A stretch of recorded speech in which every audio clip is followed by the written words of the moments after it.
শাপলা প্রতীক নিয়েই নির্বাচনে অংশ নেবে এনসিপি, এমন মন্তব্য করেছেন এনসিপির উত্তরাঞ্চলের মুখ্য সংগঠক সার্জিস আলম। সার্জিস আলম বলেন, আমরা যেহেতু আইনগতভাবে শাপলা প্রতীকের অধিকারী, তাই আমরা অবশ্যই শাপলা চাই। এমনকি তাদের সুবিধার কথা বিবেচনা করে আমরা লাল শাপলা কিংবা সাদা শাপলার কথাও বলেছি। কিন্তু এর বাইরে এনসিপি অন্য কোনো প্রতীকের কথা চিন্তাও করছে না। এনসিপি আগামী নির্বাচনে শাপলা প্রতীক নিয়েই অংশ নেবে।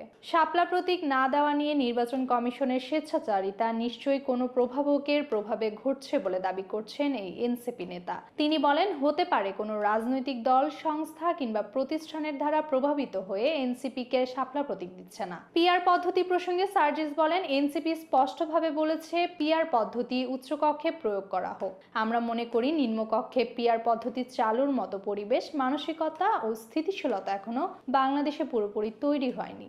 তাই প্রথমে উচ্চকক্ষে পিআর বাস্তবায়ন হোক, তার ইতিবাচক ফলাফল দেখে তারপর নিম্নকক্ষেও তা বিবেচনা করা যেতে পারে।